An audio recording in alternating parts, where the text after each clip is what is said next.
Hello and good afternoon, friends. Welcome to the CEC-UGC live lecture. Dear friends, with our ongoing talk on understanding postmodernism, today we would be talking more on the topic understanding postmodernism. This is the fifth lecture in the series, and we would like to tell you all that for this very discussion. We have once again with us in our studios Dr. Ajay Verma.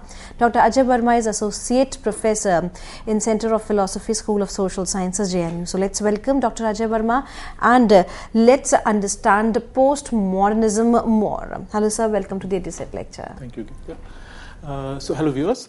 So as you are already aware, we have already had 4 lectures on the idea of postmodernism. We have talked about postmodernism in its different aspects. As we talked about it in our last lecture, basically some of the main domains which are some of the main topics, some of the main themes that are examined under the discipline of philosophy are the idea of knowledge, the idea of ethics, the social and political dimensions of certain ideas, and so on and so forth.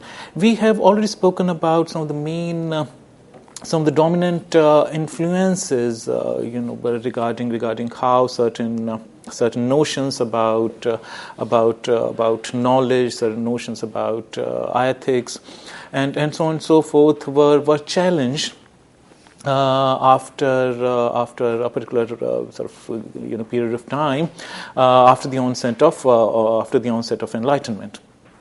So in that series today, we've already talked about, in that context we have talked about how Nietzsche prepared a kind of groundwork for a critique of not only the idea of rationality as it developed post Enlightenment.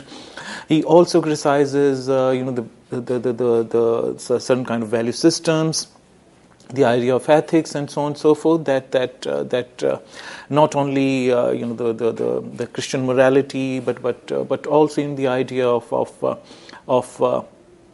knowledge, history, and so on and so forth. So in that series today, we will be looking at some of the other very important thinkers who in a great way challenged some of the earlier ideas that got prominence after Enlightenment and came under scanner by certain group of philosophers, especially after the couple of world wars that were witnessed in the last century. So in that direction today we'll be looking at one of the very important philosophers of the last century, namely Michel Foucault. Michel Foucault, was in a great way influenced by earlier thoughts and ideas that Nietzsche had put forth.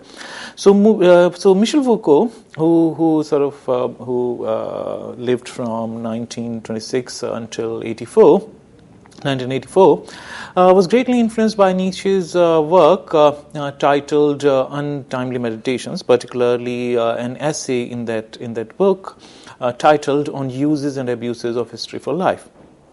So there, in that particular essay, the main idea is that one cannot study history in a completely objective way, in a completely disinterested way. So the idea regarding history after Enlightenment was that history is something that you're supposed to even before that, the idea is that history is a passage of time, and there are there are certain events that take place within that particular time, within that particular period of time, and those events are have their own kind of cause and effect chain, which needs to be studied in a completely disinterested way from outside, from outside of that entire framework. and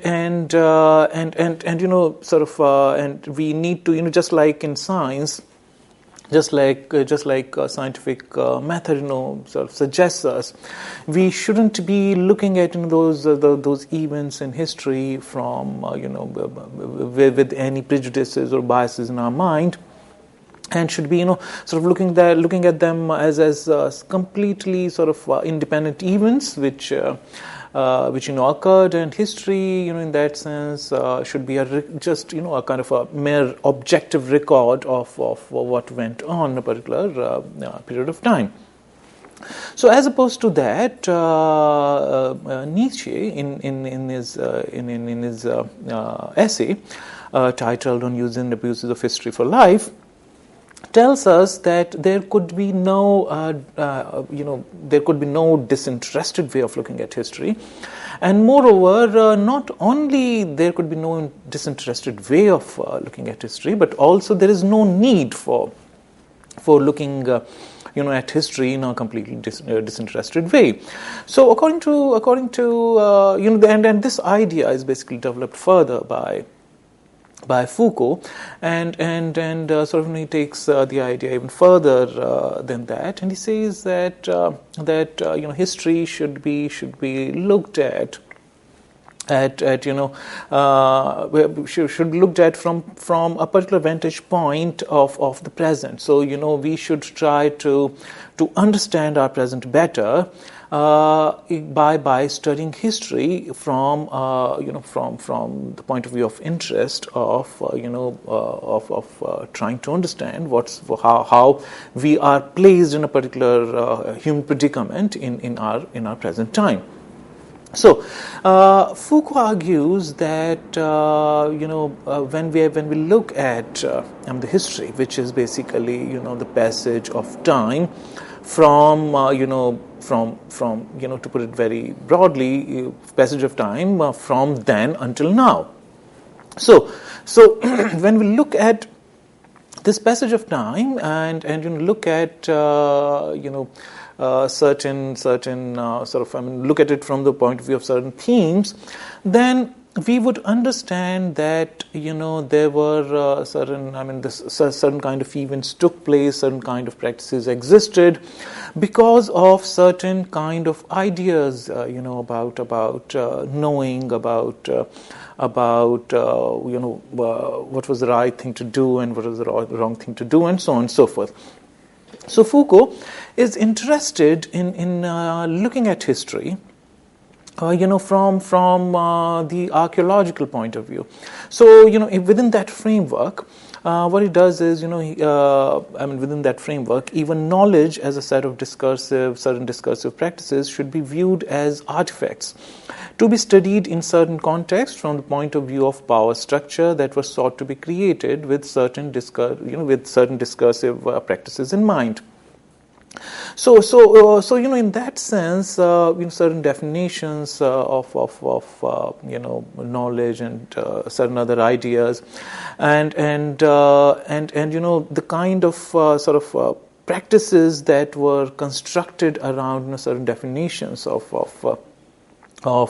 certain important philosophical themes like knowledge and so on and so forth. According to him, should be viewed from the idea of what kind of power structures these ideas were conducive to. So he looks at knowledge always in terms of knowledge and power equation. So according to Foucault, there is no domain, of life. There is no domain within philosophy also, which is not shaped and constructed through power. There is no domain of study where power doesn't, so to speak, infiltrate in a certain sense, and shape the ideas and practices within those systems. So according to Foucault, similarly, he in a certain way, he entirely gives up, challenges the earlier notion of knowledge as something that results from objective study of things around us, and looking at their nature without any prejudices and biases in our mind, studying objects in their own right because they exist in their own right. And the knowledge, that would thus come forth, knowledge, they'll sort of pile up, before us, in that way, would be knowledge which wouldn't be a kind of a constructed knowledge in any, in any sense of the term, but would be, sort of some kind of objective knowledge, which completely uninfluenced by anything external to it. So as opposed to that, Foucault, talks about, wants to look at not only, the physical artifacts like an archaeologist does. So, if we look at how archaeologist works, an archaeologist goes to the field where certain artifacts are discovered, and that entire ground is sort of dug up, and we discover certain objects, and we look at them very minutely from all sides, and then we want to sort of understand what these things stood for, what kind of practices existed around those objects, and we want to try to imagine the kind of society that existed at that time, and so on and so forth. So, now the same kind of thing Foucault suggests that we should do with also the ideas that were prevalent and practices that were prevalent in a particular period of time. So he sort of from that perspective, he wants to look at certain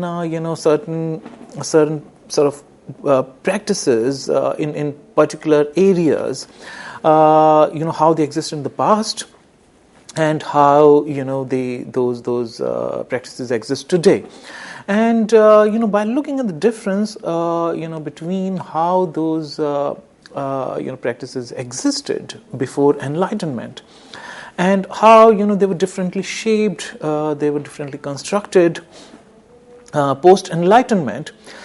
He wants, he again looks at the passage between then and now, and from there, by through sort of minutely observing, certain ideas associated with those practices, looking at those ideas as a certain kind of artifacts, he minutely tries to understand what kind of power structures existed, before Enlightenment, and how just only the mode has changed, but those power structures, in a certain sense, exist even now.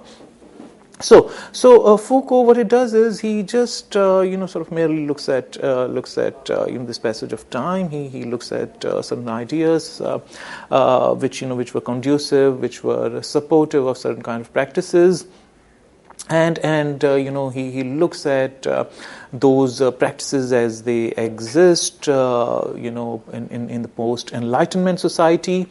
And by comparing the two, by minutely observing the passage, from the earlier times up to the present times, he tries to debunk, certain claims that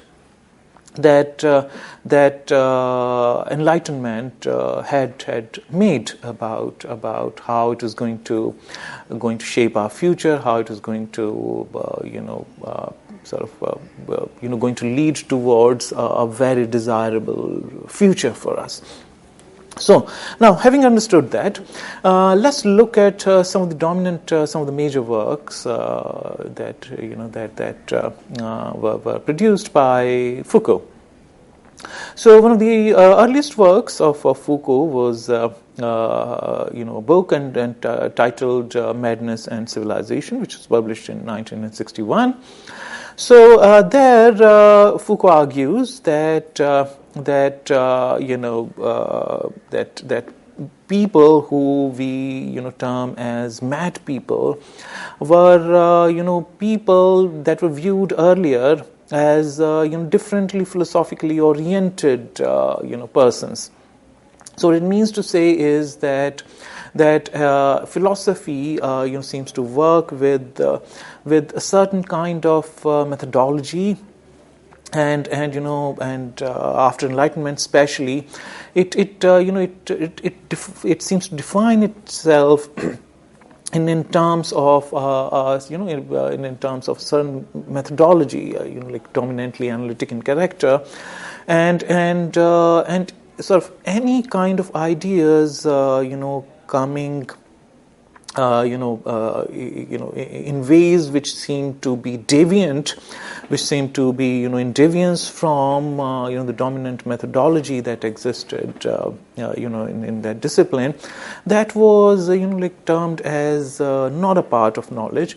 So similarly, people who did not conform to a particular idea of rationality that was dominant in a particular time, those people who sort of who had who had a different kind of who were working with a very different kind of idea of rationality, or who were who was sort of whose philosophies were based on showing the limits of reason. Any philosophies or any people who practice certain ideas which were based on limits of reasoning, limits of rationality, and so on and so forth. Such people in earlier times, in pre-Enlightenment times, according to Foucault, were tolerated. The practices suggested by those people were tolerated as certain kind of deviant behaviors, as certain kind of as certain kind of differences, and so on and so forth. But and if you look at examples of such philosophies, we have stories of Mullah Nasruddin, we have couplets of Paltu Das, we have we have a philosophy that was given to us in very early times by char workers, Indian materialists, classical materialists, who sort of argued in favor of a very different kind of life. Zen Buddhism, these were certain philosophies which were based on the claims of limits of reason. And what we, according to Foucault, what we observe in the present times is that there is no more toleration of limits of reason or defiance of ideas, defiance of those ideas which were conducive to certain kind of power structures. So all in all, what happens according to Foucault in the present times is that these alternative notions regarding rationality, or regarding certain ideas regarding the limits of rationality and so on and so forth, they are in a certain way medicalized. So earlier, earlier, if somebody is thinking differently, from us, somebody is making a fun of those people who relied heavily on certain notions of rationality and reasoning and so on and so forth. And a life based on that, life based on certain kind of rationality and reasoning, and the promise of hope that was suggested by those kind of reasoning. If somebody was making fun of that, somebody was poking fun of that, such people were were kind of tolerated, and it was viewed as some kind of other kind of discourse about reasoning. But what happens, and something very dangerous that happens according to Foucault after Enlightenment, is that certain kind of deviant behaviors are medicalized, in the sense these are viewed as not as certain kind of differences which should be respected in their own right, But it is suggested that these are not only certain kind of behavior which is in deviance from what is considered as the normal, is viewed very suspiciously, not only in terms of practices alone, but it is viewed by medical sciences as a kind of anomaly, as something of so to speak, a disease, something that that suggests something having fundamentally gone wrong within the mental space of a particular system. Something seemed it was considered as something sort of gone wrong within the way a person thinks. So, according to Foucault, this medicalization of certain deviant behaviors is dangerous, because earlier it was not viewed as a kind of medical anomaly. It was not considered as a disease. These people who looked at things differently, who looked at life differently, who looked at goals of life differently, they were allowed to exist within spaces around people who were considered quote unquote normal.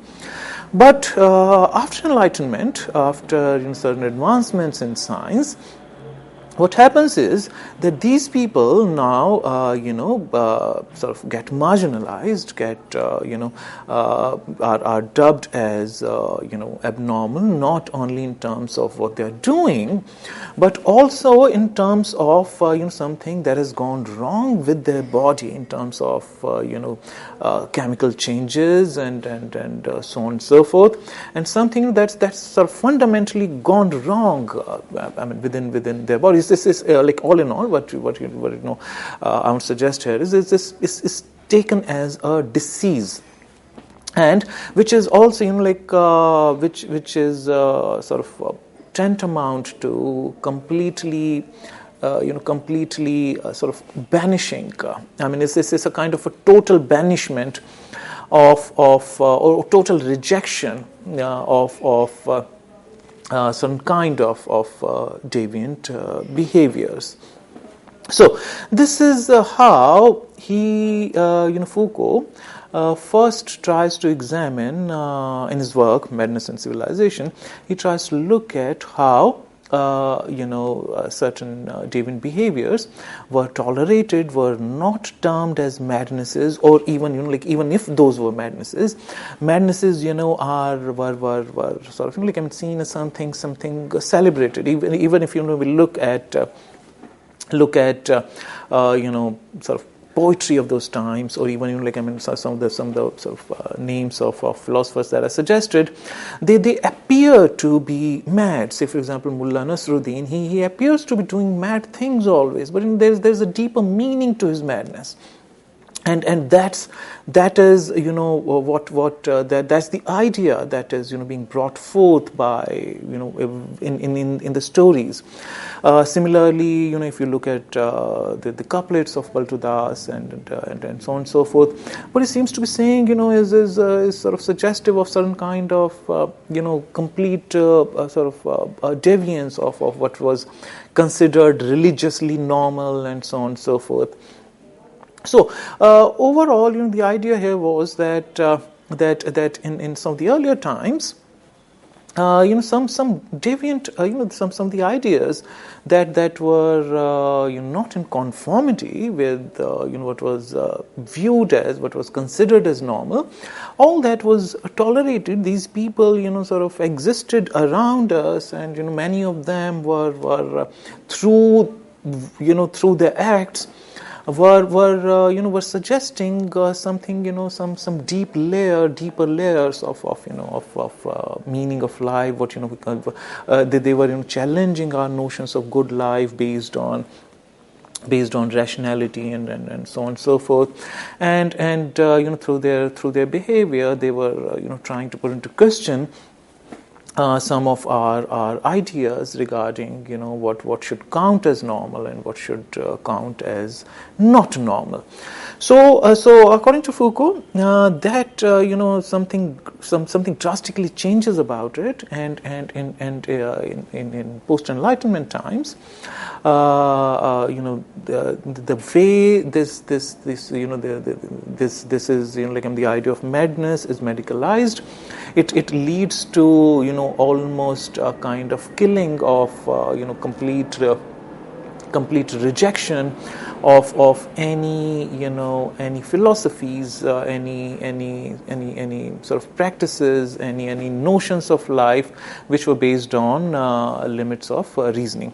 So we'll look at more of Foucault's work in a short while. So thank you.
Welcome back, viewers. So before we went on break, we were talking about one of the major works of Michel Foucault, namely Madness and Civilization.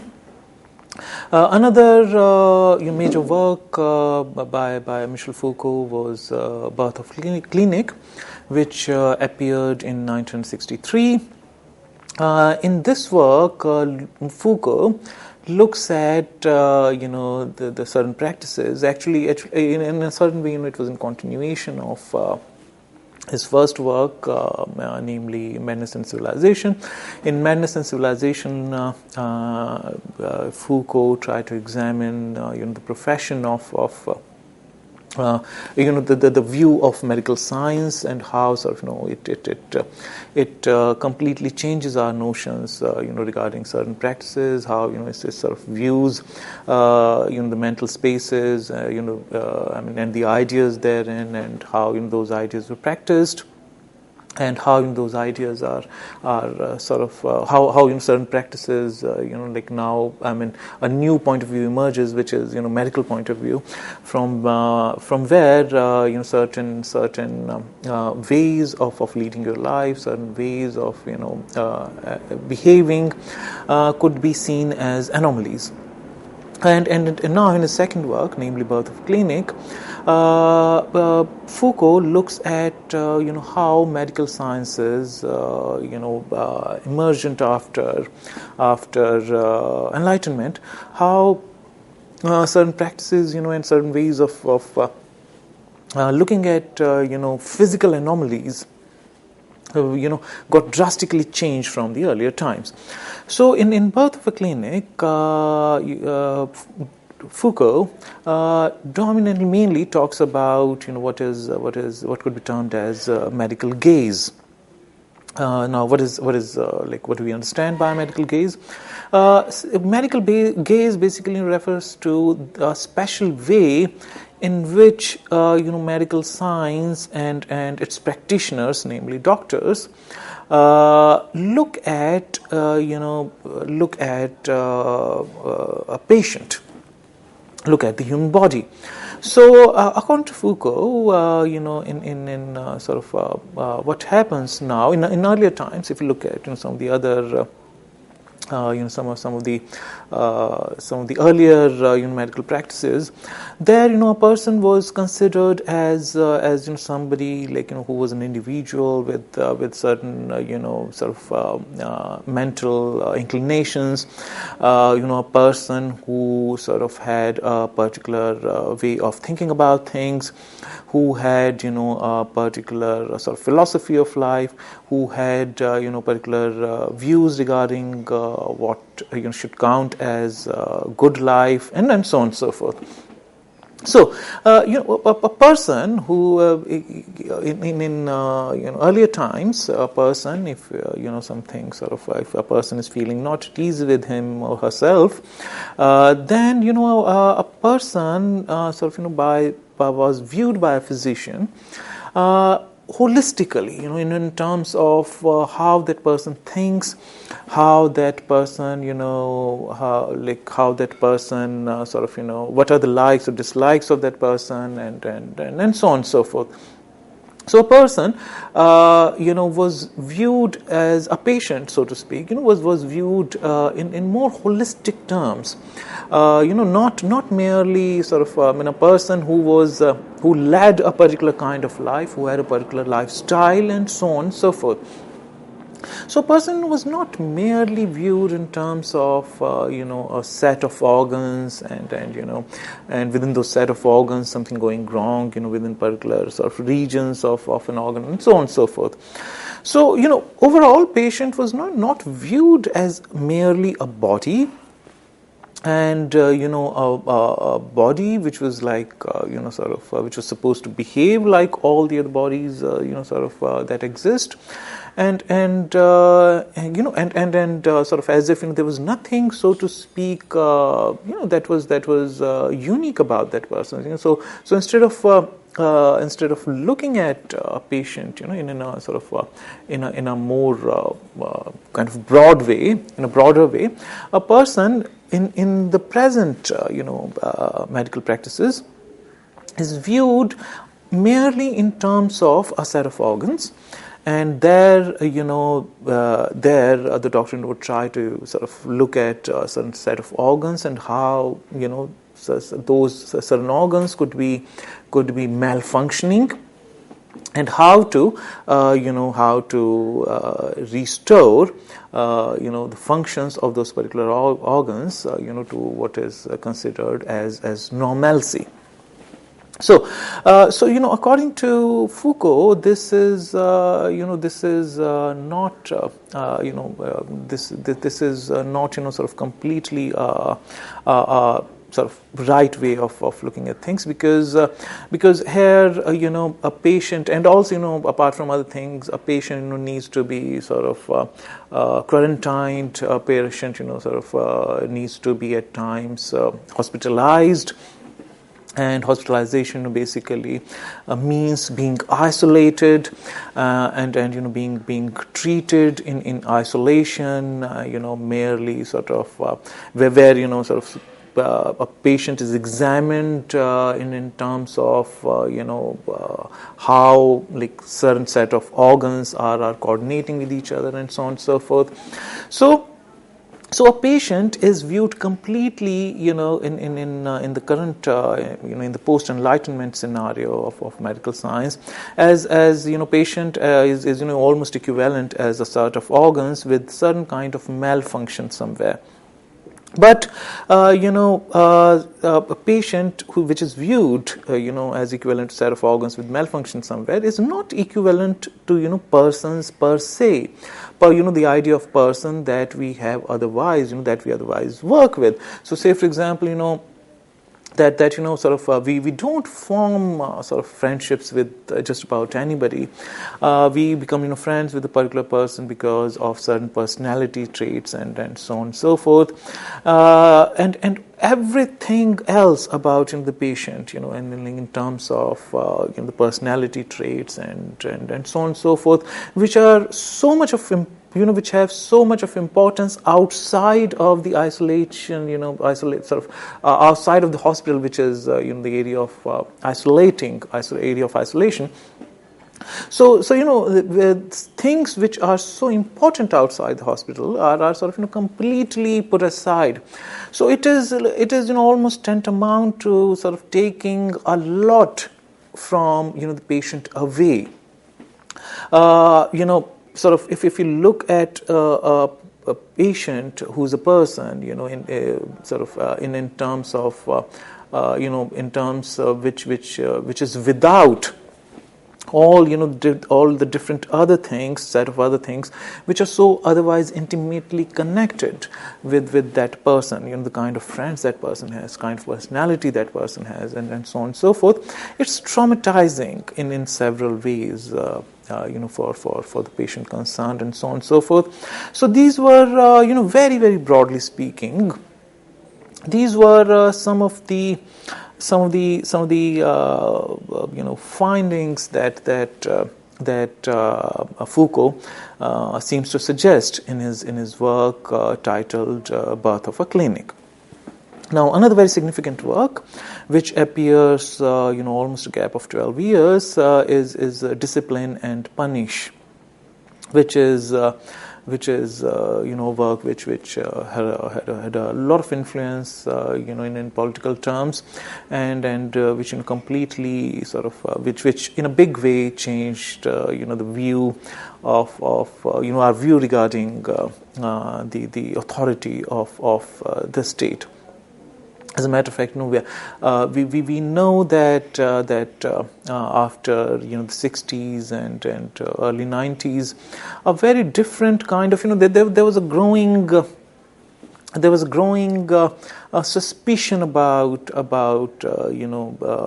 industrialization that was happening on a huge, very huge scale, and how this process of industrialization also sort of involved looking at people, looking at human persons merely in terms of consumers.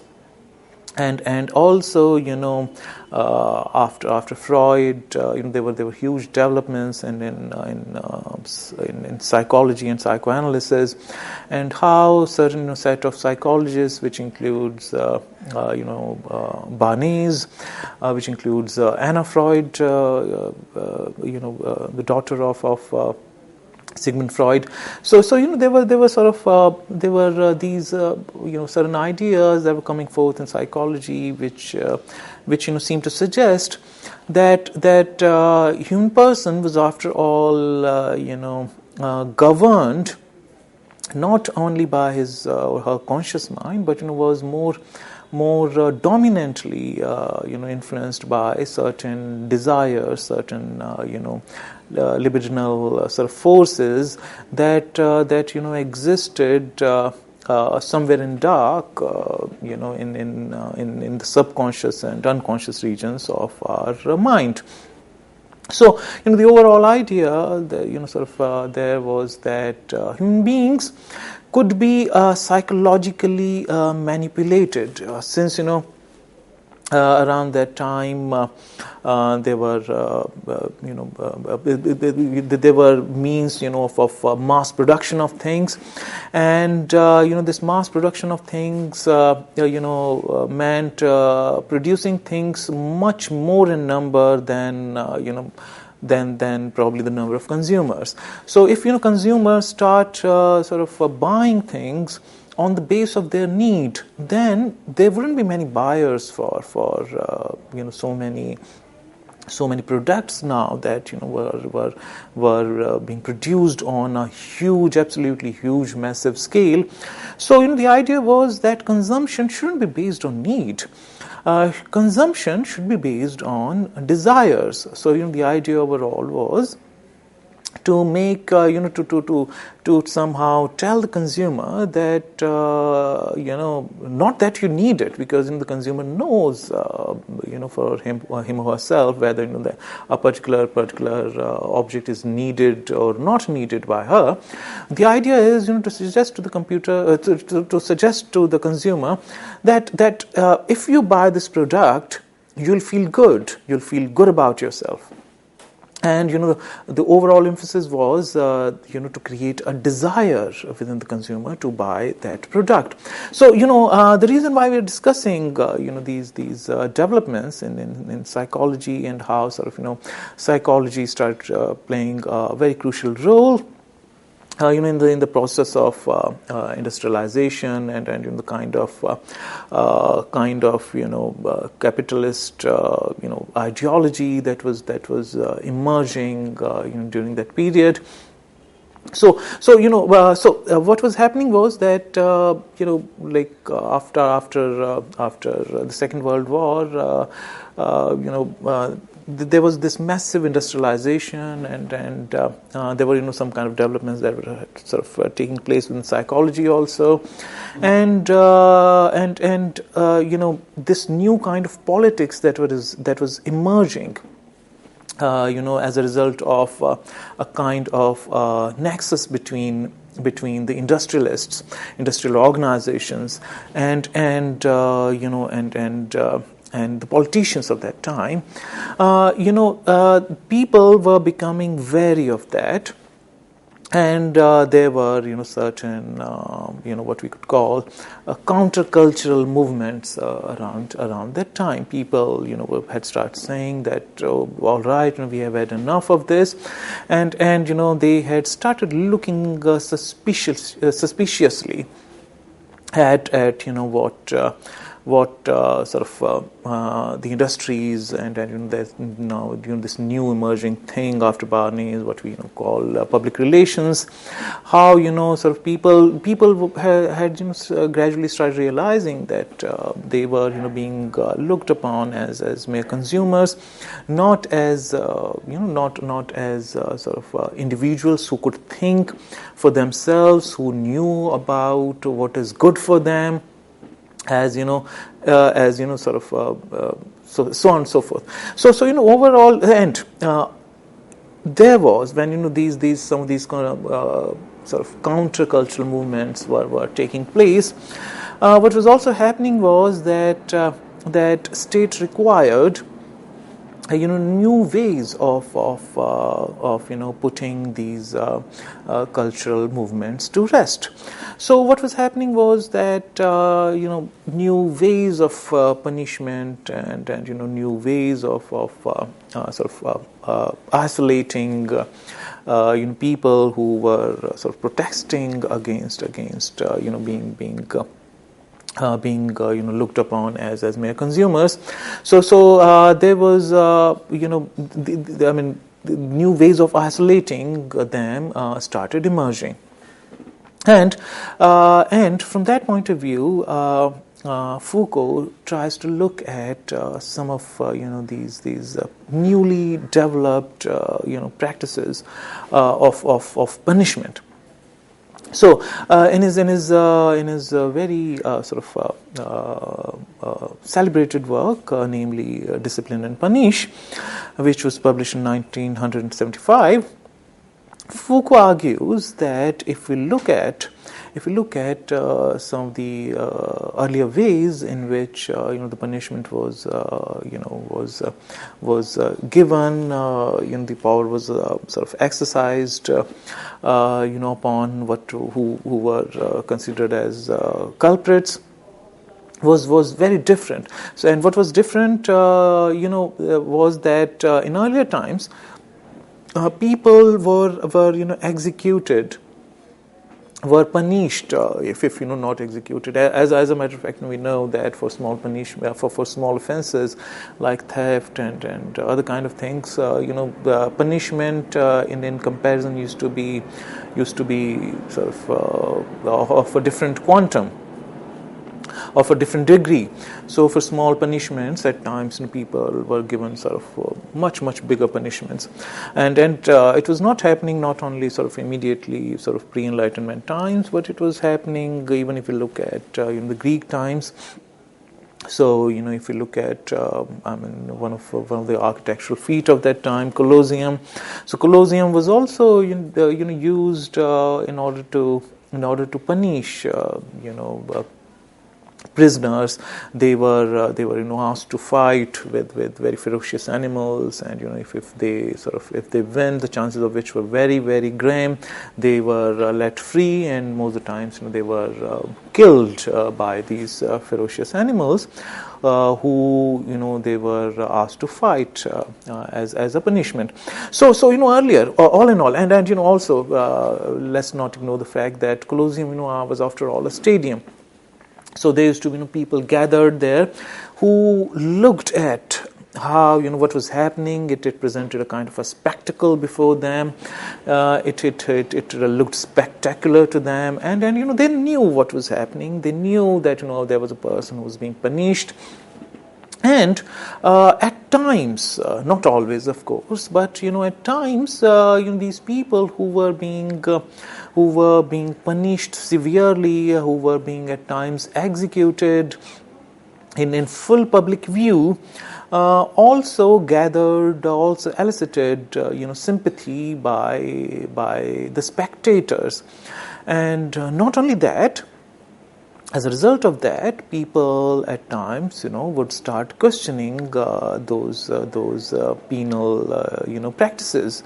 So what would happen is that since the punishment was given in full public view, people knew what was happening, how people were being punished, and if you can see something, you can have an opinion on what you see. As a matter of fact, as a fact.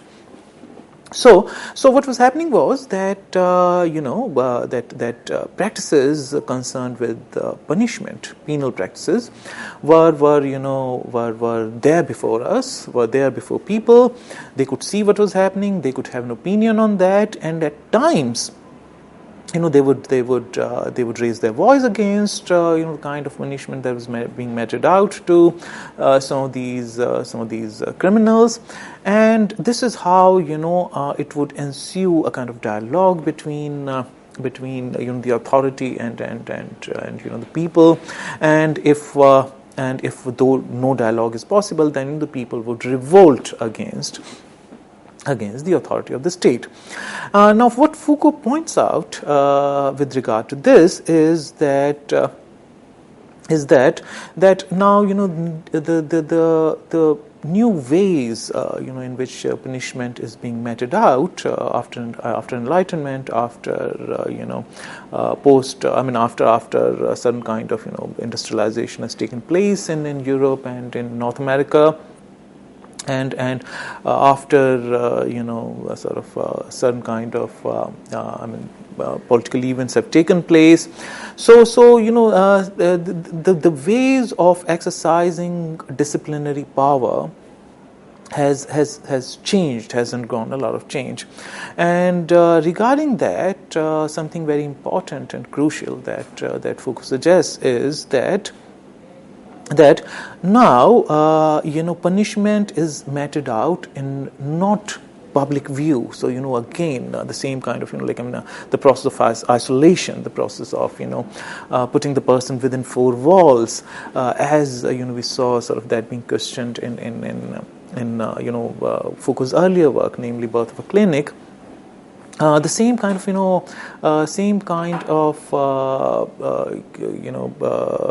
criticism Foucault offers here regarding punishment.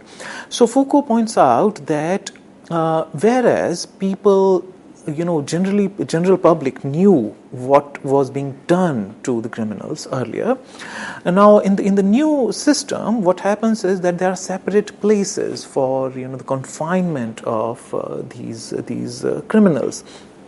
So even though the kind of idea that we have regarding disciplinary power of the state after Enlightenment is that it's much more humane, it is much less violent in comparison to what used to happen before the Enlightenment. So the overall idea is that we have always detested some of the ways, some of the very sort of primitive ways in which people were, punished in sort of pre-Enlightenment times, and we somehow want to believe that it has undergone a drastic change after Enlightenment. When we are no more sort of so like we don't sort of give violent punishments to criminals and so on and so forth. So now Foucault challenges this idea, and he says that the big change that has happened after Enlightenment is that now we have separate places for the criminals, and then these separate places remove the so-called criminal from the public view. And prison is such a place is such a place that it is removed from the public view, such that people don't really know what is happening to the criminal, to the people in prison. But the prisoner is kept in that confined space in such a way that that person is always visible to the authority that that lies everywhere within that prisoner, within that prison, within that place of isolation. So, as a matter of fact, Foucault sort of tries to explain it, with the help of. The idea that was earlier suggested by Butler, namely panopticon.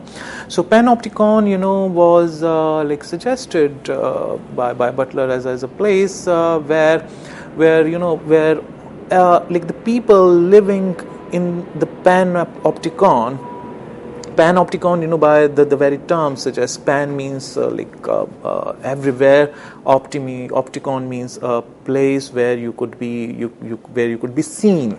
So panopticon is a place where you are being viewed. Like panopticon is a place where there is a person who's watching you all the time. There's a person who's looking at you, what you're doing, all your activities are under purview all the time.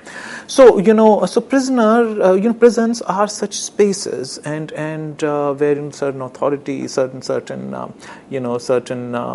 punishment is exercised, but something far more serious than that Foucault suggests in this work is that there is a certain way in which authority gets exercised, in the post-Enlightenment scenario, where there are like people who are being watched. I mean, there is a certain sort of sense that is instilled among people that that they are far, they are removed from the public view, but they are never removed, that they are never far from the view of the authority. So overall idea is that there is no way you can you can sort of isolate yourself, you can disconnect yourself from the view of the authority. So what happens here is that a person who's living a life with a view that she or he is being constantly watched, that all the activities are under constant watch by the authorities, would be behaving in certain ways which are considered quote unquote normal by the state authority. So what happens is that a person as an individual, as having a particular as having a particular view of things, and so on and so forth, that person now is sort of in a very microscopic way is just forced to put aside all that sort of all those ideas which sort of shape him, construct him as an individual, in favor of those ideas which are which are propagated, which are supported by the state, and that person, sort of a person starts living, his life, in accordance with those set of beliefs, those set of ideas, which state wants them to